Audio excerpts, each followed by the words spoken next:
இல்லாத உலகம். இந்த உலகம் சத்தங்களால் ஆனது என்று நீங்கள் நினைத்துக் கொண்டிருந்தால் நீங்கள் இன்னும் ஒரு பாதியை காணவில்லை என்று அர்த்தம்.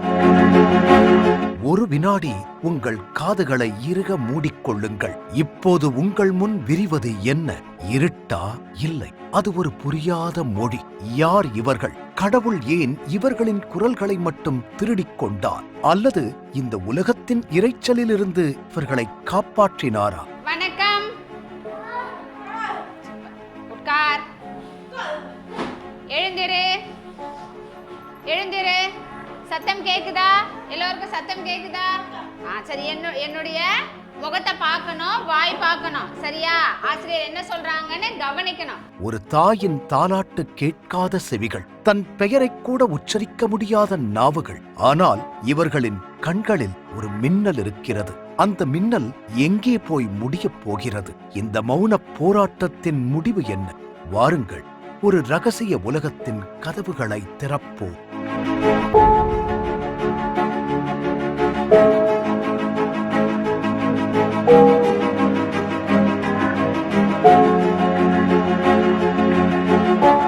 தமிழ்நாட்டின் ஒரு சகாப்தம். கோடி இதயங்களை தன் குரலால் கட்டிப்போட்ட ஒரு மனிதன்.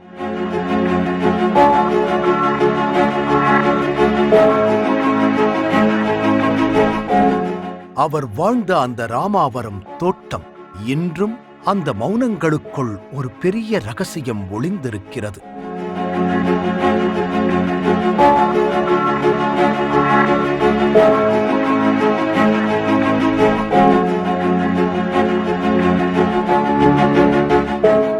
அவர் ஏன் தன் சொத்துக்களை இவர்களுக்காக எழுதி வைத்தார்? அந்த உயிலின் ஒவ்வொரு வார்த்தையிலும் ஒரு கண்ணீர் துளி இருக்கிறது.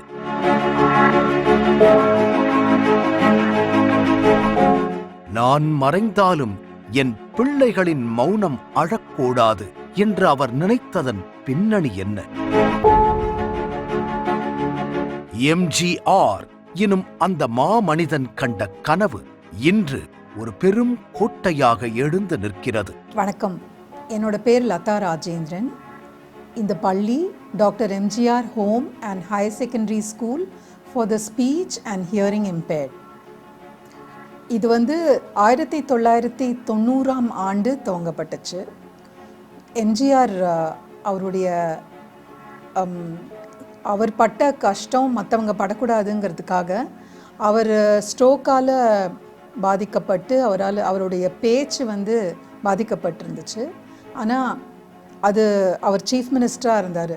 அவர் நினைக்கிறத மற்றவங்களுக்கு சொல்கிறதுக்கு ஏற்படும் தொந்தரவு, அதனால் பட்ட கஷ்டம் மற்றவங்க படக்கூடாதுங்கிறதுக்காக அவரோட உயிரில் பேச்சு மற்றும் காது கேளாதோருக்கான ஒரு ரீஹாபிலிட்டேஷன் சென்டர் அவரோட வீட்டில் துவங்கணும் அப்படின்னு சொல்லி உயிரில் எழுதி வச்சுருந்தார். அதை நிறைவேற்றத்துக்காக இந்த பள்ளி 1990ஆம் ஆண்டு அவரோட பிறந்த நாள் அன்னைக்கு துவங்கப்பட்டது. அந்த கோட்டைக்குள் நடப்பது என்ன? அங்குதான் ஆயிரக்கணக்கான மௌன கனவுகள் சிறகடிக்க காத்திருக்கின்றன. அந்த சிறகுகள் பறக்குமா அல்லது மௌனத்திலேயே முடங்கி போகுமா? காது கேட்காம குழந்தைங்க பிறந்தாங்கன்னா அவங்களுக்கு அவங்களுடைய மொழி அறிவு தானே, நமக்கெல்லாம் எப்படி நம்ம ஒரு மொழியை நம்ம சுற்றி இருக்கிறவங்க பேசுகிற மொழி நமக்கு வருதோ அந்த மாதிரி இந்த குழந்தைக்கு காது கேட்கலன்னா சுற்றி இருக்கிறவங்க பேசுகிறதெல்லாம் அது கேட்காததுனால மொழி தானே வளராது. ஸோ அதுக்கு ஸ்பெஷல் அதாவது ஹியரிங் எய்டு, அந்த செவித்திறனை சரிப்படுத்தி அதுக்கப்புறம் அதுக்கான பயிற்சி கொடுத்து தான் அவங்களுடைய மொழியை வளர்க்குறோம். அதனால் எவ்வளோ சீக்கிரமாக முடியுமோ குழந்தைங்களுக்கு சரியான ஒரு ஹியரிங் எய்டை பொருத்தி அவங்கள ஒரு ஏர்லி இன்டர்வென்ஷன் சென்டரில் கொண்டு போய் சேர்க்க வேண்டியது ரொம்ப ரொம்ப முக்கியம். அப்போ தான் அவங்களுடைய முழு வளர்ச்சியும் அவங்களுக்கு முழு பொட்டென்ஷியலையும் அவங்கள டெவலப் பண்ணி நல்லா லாங்குவேஜை டெவலப் பண்ணி அவங்க மற்ற குழந்தைங்களுக்கு மாதிரி தான் அவங்களுடைய அறிவெல்லாம் எல்லாமே இருக்குது. பேச்சு மட்டும்தான் அவங்களுக்கு கற்றுக்கல. மற்றவங்களை இமிட்டேட் பண்ணி தான் நம்ம பேசுகிறோம். இப்போ இந்த குழந்தைங்களுக்கு வந்து இமிட்டேட் பண்ணுறதுக்கு கேட்டால் தானே இமிட்டேட் பண்ண முடியும். அது மாத்திரம் இல்லை, நம்ம பேசுகிறதும் நமக்கு கேட்கணும். அப்போ தான் அதே மாதிரி இன்டர்நேஷனோட நம்ம பேசுவோம். இல்லைனா அவங்க பேசுகிறது எப்படி வருதுன்னு அவங்களுக்கு கேட்கலனா, ஃபீட்பேக் இல்லைன்னா அவங்களுடைய பேச்சு வந்து எல்லார் மாதிரியும் இருக்காது. அதனால் அவங்களுக்கு சரியான செவித்துணை கருவியை சீக்கிரமாக பொருத்த வேண்டியது ரொம்ப ரொம்ப இம்பார்ட்டண்ட். அதே மாதிரி மொழி வளர்ச்சிக்கான பயிற்சியும் எவ்வளோ சீக்கிரமாக ஆரம்பிக்கிறோமோ, பிறந்த குழந்தையிலேருந்தே அதுக்கு வந்து பண்ண முடியும். இந்த காலத்தில் பிறந்த உடனே வந்து ஐடென்டிஃபை பண்ணிடுறாங்க ஹாஸ்பிட்டல்ஸ்லேயே டெஸ்ட் பண்ணி. அதனால எவ்வளோ சீக்கிரமாக முடியுமோ அவங்களுக்கு செய்ய வேண்டியது வந்து ஒவ்வொரு பெற்றோருக்கும் கடமை. ஒரு ஆசிரியர் இங்கே பாடம் எடுப்பதில்லை, ஒரு உயிரை மறுசீரமைப்பு செய்கிறார். What date is today? What date? 23. Yes. 23? Yes, very good, very good. What day? Can anyone show me in the calendar? Ashwin, come. Sit down. Show me in the calendar. Yes. Yes, Monday. Monday, no? Yes, very good. Monday, okay. Today, Monday. What can we say in Tamil? Tamil, can anyone show me? Kaushik, show me. சோர்வு இவர்களை துரத்தும் போது இவர்களை ஓட வைக்கும் அந்த சக்தி எது? ஆ என்ற எழுத்தை ஒரு குழந்தை உணர வேண்டும் என்றால் அது அந்த ஆசிரியரின் தொண்டையில் ஏற்படும் அதிர்வுகளை தொட வேண்டும். தமிழுக்கு அமுதென்று பேர், தமிழுக்கு நிலவென்று பேர், தமிழுக்கு மனமென்று பேர். ஒவ்வொரு நாளும் இங்கே ஒரு போர் நடக்கிறது. வார்த்தைகளுக்கும் மௌனத்திற்கும் இடையிலான போர். அந்த போரில் யார் ஜெயிக்கப் போகிறார்கள்? இப்போ இது குளம், இது கிணறு, இது கடல். நான் வந்து முதல்ல பார்த்து சொல்றேன், நீ படம் எடு. அதுக்கப்புறம் திரும்பி பார்க்காம எடுக்கணும், சரியா? கிணறு, கரெக்டா? கைத்தட்டு. குளம், கைத்தட்டு. குளம். இப்போ இது கடல். சரி, இப்போ இது குளம், இது கிணறு, இது கடல். இப்போ பார்க்காம சத்தம் கேட்டு எடுக்கணும். நான் சொல்றது நல்லா கவனி, சரியா? கவனிச்சு சரியான படம் எடுக்கணும். கிணறு, கிணறு.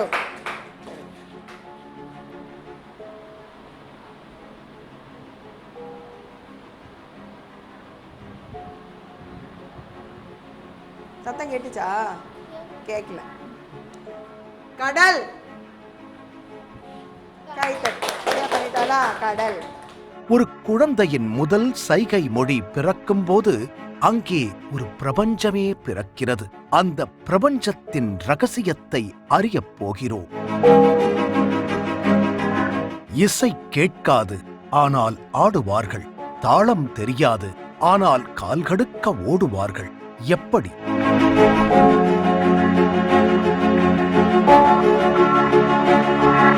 கம்ப்யூட்டர் லேபில் அவர்கள் தட்டும் ஒவ்வொரு கீயும் இந்த உலகத்திற்கு அவர்கள் சொல்லும் சவால்.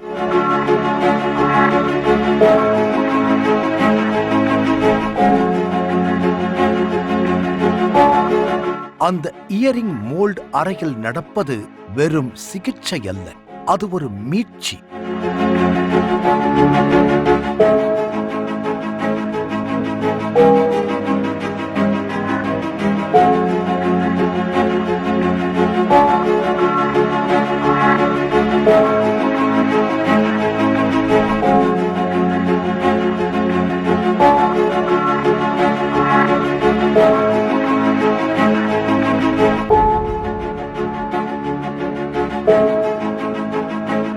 எங்களோடது எம்ஜிஆர் ஜானகி காலேஜ் இருக்குது. அந்த காலேஜ் தான் எங்களுக்கு மெயினாக சப்போர்ட் பண்ணுது.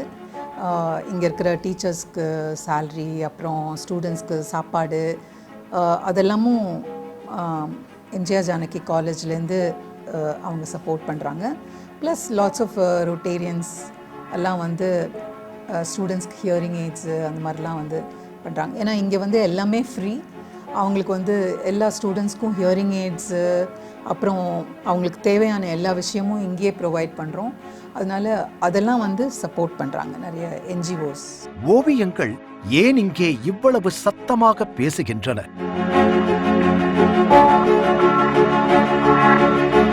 அந்த வண்ணங்கள் எதை மறைக்கின்றன?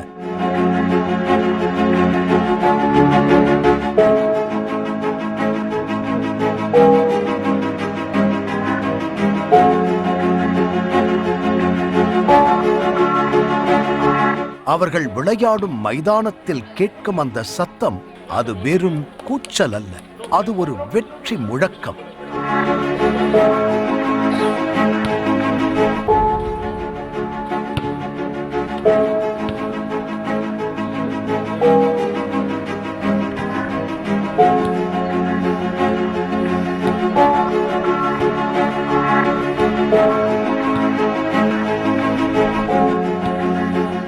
யார் சொன்னது அவர்கள் ஊனமுற்றவர்கள் என்று? உங்கள் கண்களை திறந்து பாருங்கள், அங்கே ஒரு விஸ்வரூபம் தெரிகிறது. என் பிள்ளை எப்போது என்னை பெயர் சொல்லி அழைப்பான்? இந்த ஒரு கேள்வியிலேயே பல வருடங்களை கடந்துவிட்ட பெற்றோர்கள். அவர்களின் கண்ணீருக்கு விடை எங்கே இருக்கிறது? சின்ன பையனுக்கு வந்து பிறந்ததுலேருந்து உடம்புல ரொம்ப பிரச்சனை இருந்தது. வந்து காது கேட்கல, குடல் பிரச்சனை, அந்த மாதிரி நிறையா ஹெல்த் இஷ்யூஸ் வந்து அவனுக்கு அதிகமாகவே இருந்தது. 2.5 வயசில் தான் நாங்கள் ஃபஸ்ட்டு வந்து கண்டுபிடிச்சோம் கணேஷ்க்கு இது மாதிரி காது கேட்காது அப்படின்ட்டு. கேட்ட உடனே ரொம்ப ஷாக்கிங்காக இருந்தது. எப்படி ட்ரீட்மெண்ட் பண்ணி, அதுவும் இந்த மாதிரி உலகத்தில் எப்படி காது கேட்காம குழந்தை சர்வே பண்ணுவானோ அப்படின்னு ரொம்ப பயந்துட்டு இருந்தோம்.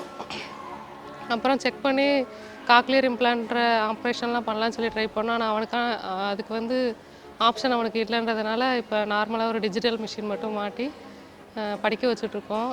ஃபஸ்ட் டைம் நானாக தான் தேடி தான் இந்த ஸ்கூலுக்கு வந்தேன். இப்போ பக்கத்தில் இருக்கிறது இந்த ஸ்கூலு தான் அப்படின்ட்டு பார்த்து தான் வந்தோம்.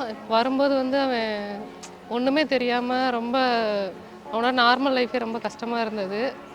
இங்கே வந்ததுக்கப்புறம் ஒரு 2-3 வருஷமாக ஒரே கிளாஸில் தான் இருக்கோம். இருந்தால் கூட அவனோட இம்ப்ரூவ்மெண்ட் வந்து மெதுவாக ஸ்லோ லேர்னர் மாதிரி அவன் ரொம்ப ஈஸியாக வந்து அவனால் கற்றுக்க முடியாது, கஷ்டப்பட்டு தான் கற்றுக்க முடியும்.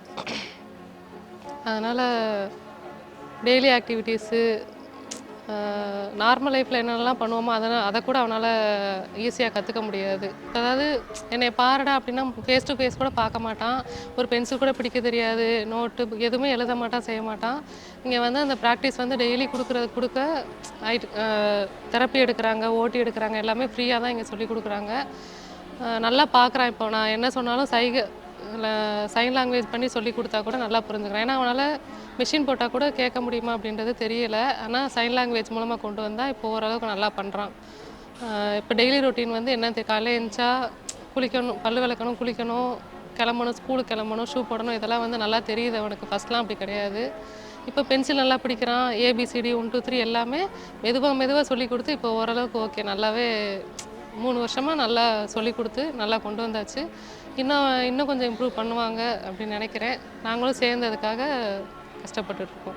ராமாபுரம் தோட்டத்தின் இந்த கதவுகள் திறக்கும் போது அவர்களின் நம்பிக்கையும் திறக்கிறது.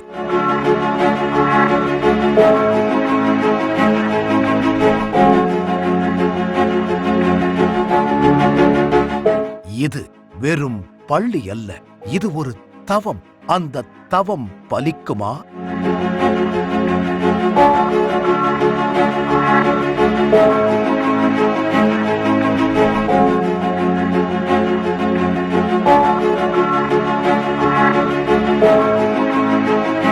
பசங்களுக்கு வந்து இப்போது இங்கே இருக்கிற ஸ்டேட் சிலபஸ் ஃபாலோ பண்ணுறோம்.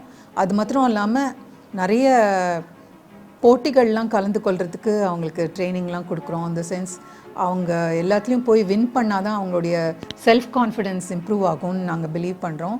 அதனால் அவங்க வின் பண்ணுறதுக்கு நிறைய சான்சஸ் கொடுக்குறோம். அது மாத்திரம் இல்லாமல் இங்கே வந்து மற்ற ஸ்கில்ஸையும் டெவலப் பண்ணுறதுக்கு கம்ப்யூட்டர் சயின்ஸ் ஸ்கில்ஸு, அப்புறம் ஃபில்ம் டெவலப்மெண்ட் கார்ப்பரேஷன்லேருந்து வந்து அவங்களுக்கு வந்து மல்டிமீடியாலேருந்து அந்த ஸ்கில்லாம் எங்கள் ஸ்டூடெண்ட்ஸ்க்கு ட்ரெயின் பண்ணி இந்த கவர்மெண்ட் சர்டிஃபிகேட்டும் கொடுத்தாங்க. நிறைய 2-3 வாட்டி கொடுத்துருக்காங்க. அப்புறம் எங்களோட ஸ்கூலில் வந்து பேக்கிங் சொல்லித்தரோம்.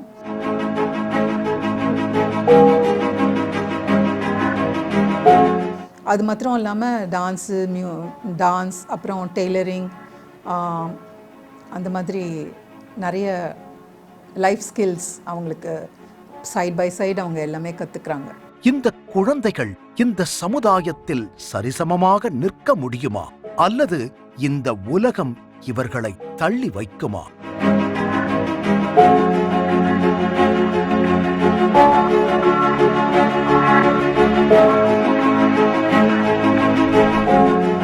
இங்கே வந்து ஏர்லி இன்டர்வென்ஷன்லேருந்து, அதாவது பிறந்த குழந்தையிலேருந்து எப்போ கண்டுபிடிக்கிறாங்களோ அப்போவே இந்த குழந்தைய வந்து சேர்த்துடலாம்.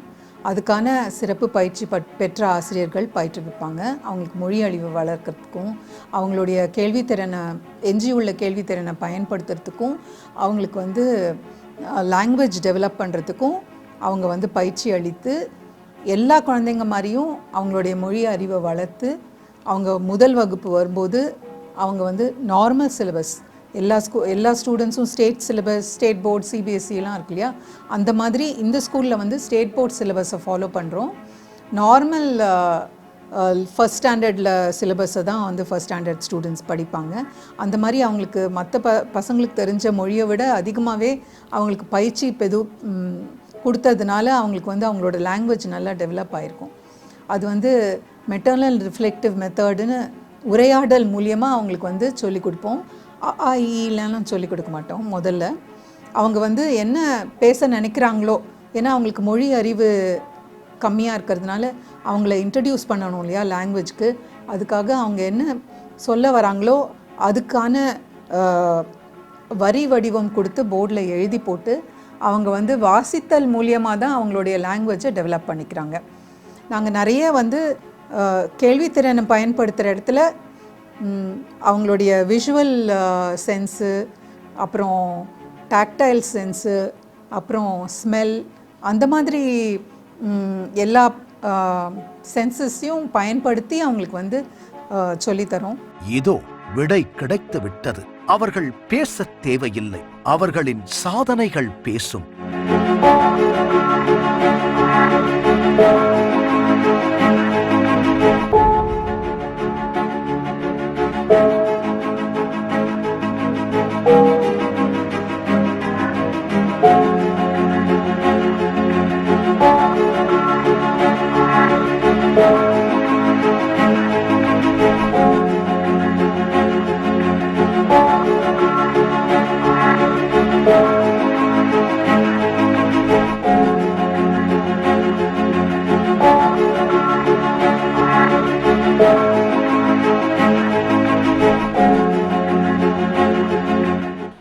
ட்ராயிங்லாம் எல்லாமே பிள்ளைங்க பண்ணது தான். ஒவ்வொருத்தருக்கும் ஒவ்வொரு கான்செப்ட் சொல்லிடுவாங்க. ஸோ இப்போது இது வந்து 3ஆம் வகுப்பு 3rd ஸ்டாண்டர்ட் குழந்தை வரைஞ்சிருக்குது. அவங்களுக்கு ஃப்ரூட்ஸு, வெஜிடபிள்ஸ் சம்மந்தமாக கொடுத்தது. இது வந்து இயற்கை, எப்படி நம்ம வாட்டரை சேவ் பண்ணணும் அப்படிங்கிறத கான்செப்டில் பண்ணியிருக்கிறாங்க. இப்படி ஒவ்வொன்றா பண்ணும்போது எங்களுக்கு கிளாஸில் வந்து ஒரு லைட் ஹவுஸ்ன்னு சொல்லிட்டு ஒரு பாடம் வரும். அப்போ இது எப்படி இருக்குன்னு அவங்களே செய்ய வச்சு, எந்த மாதிரி ஹைட்டில் இருக்கும், அது என்ன வெளிச்சம் தருது, கப்பல் எப்படி துறைமுகத்தில் ஒதுங்கிறதுக்கான வழிகாட்டியாக இருக்குது அப்படின்ட்டு பிள்ளைங்களே செஞ்சது. இங்கே இருக்கிற எல்லா படைப்புகளுமே எங்கள் குழந்தைங்க பண்ணது தான். அவர்கள் கேட்க தேவையில்லை, இந்த உலகம் அவர்களை கவனிக்கும்.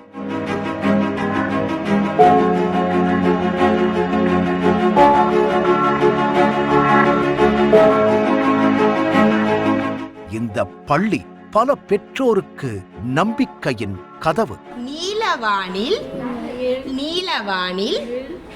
நீந்தி மகிழலாம். Very good. காது கேளாதவர்கள், குறைபாடு உள்ளவர்கள் இல்லை, அவர்கள் வேறு விதமாக கூடியவர்கள்.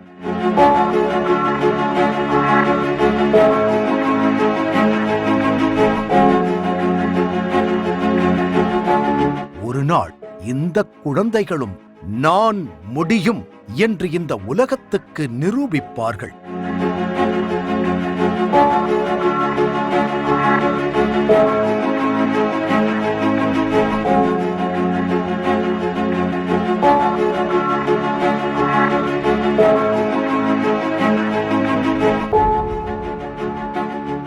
ஒளி இல்லாத உலகம் இருட்டல்ல, அது நாம் இன்னும் பார்க்காத ஒரு பேரொளி.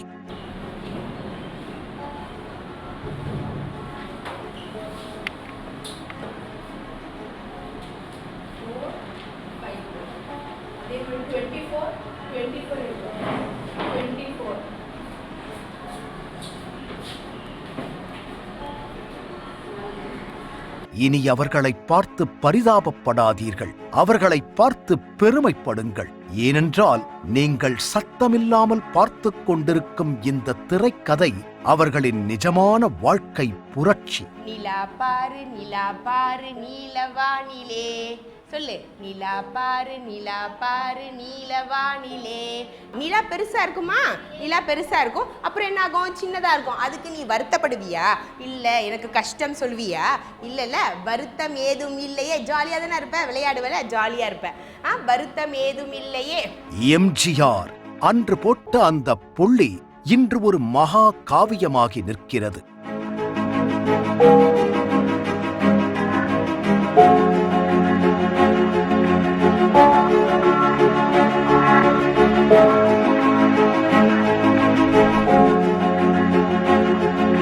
எங்களோட மாணவர்கள்லாம் நல்லபடியாக நல்லா வாழறாங்க. அவங்க வந்து என்ஜினியரிங் முடிச்சிருக்காங்க, அப்புறம் பேங்க்கில் வேலை செய்கிறாங்க, கவர்மெண்ட்டில் வேலை செய்கிறாங்க. டிஎன்பிஎஸ்சி எக்ஸாம் எழுதி அவங்க வந்து பாஸ் பண்ணி அவங்க வந்து கவர்மெண்ட்டில் நல்ல நிலையில் இருக்காங்க. ஏர்ஃபோர்ஸில் ஒர்க் பண்ணுறாங்க. அப்புறம் எங்களோட ஸ்டூடெண்ட்ஸ் ரயில்வேல ஒர்க் பண்ணுறாங்க. பிஇ முடிச்சுட்டு ரயில்வேல என்ஜினியராக ஒர்க் பண்ணுறான் ஒரு பையன். அப்புறம் நிறைய பேர் வந்து ஜோஹோ அந்த மாதிரி ஐடி கம்பெனியில் நிறைய பேர் ஒர்க் பண்ணுறாங்க. மோர் தென் 20 ஸ்டூடெண்ட்ஸ் ஆக்சென்ச்சரில் ஒர்க் பண்ணுறாங்க. அவங்கெல்லாம் ஐடி ஸ்டூடெண்ட்ஸ், ஐடி முடித்து ஐடி ஒர்க் பண்ணுறாங்க. அப்புறம் நிறைய இடத்துல அவங்களோட சொந்த பிஸ்னஸும் நிறைய பேர் பண்ணுறாங்க. அதனால் அவங்களுடைய வாழ்க்கையை வந்து அவங்களே பார்த்துக்கிறாங்க. இப்போ நல்ல நிலையில் இருந்து அவங்களோட ஃபேமிலியெல்லாம் கவனிச்சிக்கிறதுக்கும் அவங்க தகுதி வாய்ந்தவங்களாக இருக்காங்க. அப்புறம் நிறைய பசங்க வந்து அவங்களுக்கு ஹெல்ப் பண்ணுறது மாத்திரம் இல்லாமல் மற்ற பசங்களுக்கும் பண்ணுறாங்க. இந்த சென்ஸ் கிரிக்கெட் பிளேயர்ஸாக இருக்காங்க. ஒரு பையன் வந்து பூபாலன்னு இதில் இண்டிகோ கம்பெனியில் ஏர்லைனில் ஒர்க் பண்ணுறான். அவன் வந்து கிரிக்கெட் பிளேயராகவும் இருக்கான். பாண்டிச்சேரிக்கு டீமில் அவன் இருக்கான். ப்ளஸ் இன்னும் 2-3 பசங்க வந்து கிரிக்கெட் கோச்சாக கவாஸ்கர்னு ஒரு பையன் இருக்கான். அந்த மாதிரி அவனும் பிளேயர் ப்ளஸ் மற்றவங்களுக்கும் கோச் பண்ணுறான். விமென் டீம்லேயும் நிறைய ஸ்டூடெண்ட்ஸ் வந்து கிரிக்கெட் டீமில் இருக்காங்க. ஏன்னா எங்களுக்கு வந்து இங்கே ஸ்கூலில் வந்து கிரிக்கெட் கோச்சிங் நல்லா கொடுத்து இது பண்ணுறாங்க. நிறைய பேர் அத்லெட்டிக்ஸ் இப்போது ஸ்போர்ட்ஸ் அண்ட் கேம்ஸுக்கு போனாங்கன்னா ஸ்டேட் லெவலில் ஃபர்ஸ்ட் நாங்கள் நிறைய வருஷம் வந்திருக்கோம். அதனால் ஸ்போர்ட்ஸ்லேயும் ரொம்ப நல்லா பண்ணுறாங்க. அது மாத்திரம் இல்லை, எங்கள் ஸ்கூல் பசங்க வந்து ட்ராயிங், கிராஃப்ட் அதெல்லாம் ரொம்ப ரொம்ப நல்லா பண்ணுவாங்க. அதே வந்து ப்ரொஃபஷனாகவும் நிறைய பேர் வச்சுருக்காங்க. அது மாத்திரம் இல்லை, ஐடியில் தான் நிறைய பேர் ஒர்க் பண்ணுறாங்க. அந்த மாதிரி எல்லாத்துலேயுமே நல்ல நிலையில் இருக்காங்க. நிறைய பேர் எங்கள் ஸ்கூல் ஸ்டூடெண்ட்ஸே ஒருத்தருக்கு கல்யாணம் பண்ணி நல்ல சந்தோஷமாக இருக்காங்க. ஸோ ஓவராலாக நிறைய இன்டகிரேட் பண்ணிட்டோம். நார்மல் சொசைட்டியோடு எங்கள் பசங்க வந்து நல்லா இருக்காங்க. மௌனம் இங்கே முடிவதில்லை, அது ஒரு புதிய வரலாற்றின் தொடக்கம்.